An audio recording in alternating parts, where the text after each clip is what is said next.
I'm in the process of losing it. There is a difference. It won't be long, right? Anyway, I want to read to you a parable. I've used it several times. Probably the last time was more than 10 years ago. But it's the parable of the old man and the white horse. Very powerful, and I think it's appropriate for Thanksgiving. There was a man who had a beautiful white horse. And he chose to keep it in a stable and never sell the horse, even though he could have gotten a great deal of money. His neighbors think he's crazy, telling him that there will come a day when the horse is stolen and the man will have nothing. And that day came. Waking up one morning, the horse was not in his stable and was nowhere to be found. The neighbors were right all along, and they rushed to tell the man that he was now cursed because he had lost everything. The man's response is profound. Don't speak too quickly. Say only that the horse is not in the stable. That is all we know. The rest is judgment. If I've been cursed or not, how can you know? How can you judge? The people were offended by what he said. How can he say this? It is clear that you are cursed, no matter what your perspective might be. All I know is that the stable is empty and the horse is gone. After several days, the horse returned. He had not been stolen, but he ran away, and on his return he brought with him 12 wild horses. Now the neighbors had to come and tell the man that he was right all along. In fact, he's a blessed man, because now he has a whole herd of horses. The man responds, once again, you go too far. Say only that the horse is back. State only that 12 horses have returned with him, but do not judge. The man's neighbors found it hard to argue. Maybe he's right. How can he say whether he's blessed or whether he is cursed? The old man had a son, his only child, and the son went to break these wild horses. When one of them flung him off, he landed and he broke his leg. The neighbors were awestruck at the man's wisdom. He was right. We were wrong, they thought, the old man being too old, too much to do on his farm. But now he is certainly cursed, for the young man has broken his legs. Again, the old man said, how can you say whether I'm cursed or whether I'm blessed? Not long after this, a war broke out in the old man's country, and all the young men were taken to war, except the old man's son, who had a broken leg. And all the young men perished in the war, except for the young man. And again, the people said, you are so blessed, because your son's legs were broken. The old man said again, it's impossible to talk to you. You are always drawing conclusions. Just say that this is what has happened and go forward. We do that, don't we? Everything that happens, we make a judgment about it, about whether it's a blessing or a curse. And when you come to Thanksgiving and maybe you're gathered around the table and you join hands and you state what it is you're thankful for, you think about the good things that have happened in our life, and then we list those good things. But this parable, and in many books that I'm reading, it says, give thanks for all things. It says that in the Bible. Paul says, be grateful in all things. How can we be grateful for the negative things that have happened in our lives? We always make a judgment, and whether it is something good or whether it's something bad.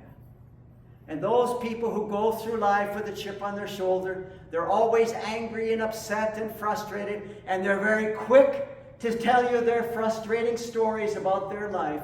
That's the way they're going to go through life, because that's their mindset. I am cursed and I am not blessed. Anybody who lives in Canada should have so much gratitude in their heart that it literally pours from their heart, because we have such a beautiful and awesome and amazing country. And oftentimes we let the politics and the taxes and the money take away from this awesome blessing that has been given to us. I'm reading a book, Everyday Hero by Robin Sharma. If you haven't read any of his books, he's an awesome author. If you're thinking about any kind of leadership in your life, this is an awesome book to read. And he has a chapter on this. What I think about when I think about difficulty. First thing he says, this too shall pass. A very popular expression. We've heard it many times. But when we're experiencing difficulties in life, pain and suffering, understand and believe that this too will pass. Every seemingly terrible situation inevitably ends well. It's only when we look back on our lives that we can connect the dots and see how everything that happened was for our highest good. I remember how disappointed I was 46 years ago when they were sending me to Regina, Saskatchewan, because I guess nobody else wanted me. Terrible disappointment. And I said, I'll go for 2 years. Here I am 46 years later. So how can you make that judgment about whether you are cursed or whether you are blessed? Just believe that you are blessed. If it helps you grow, it's not a problem, it's a reward. Very true. If it doesn't kill you, it makes you stronger. Can we look at the negative things in our life as a blessing? Can we see that they are a reward? You only grow from the difficulties in life. If you win the lottery, you don't learn much about life, right? I know you're all wanting to win it, right? But you don't grow.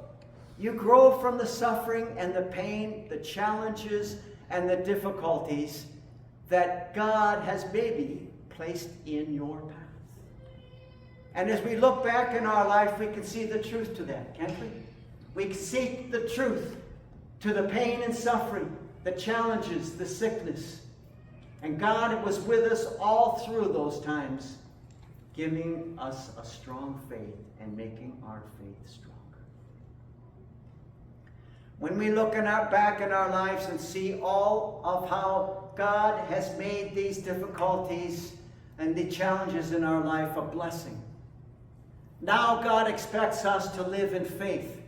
And the next time challenges come, next time there's an illness or a sickness, there's a problem, maybe another epidemic, okay? It's not a time for us to panic. It's not a time for us to start grumbling and complaining and believing that God has cursed us once again. It's a time to stand strong and to believe that God will be with us. God will give us the faith that we need to overcome these problems. And afterwards, we will be strong. This is Thanksgiving. Not to make a list of the good and bad, but to see that in the good and the bad, there is God. There is God, and we are stronger.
for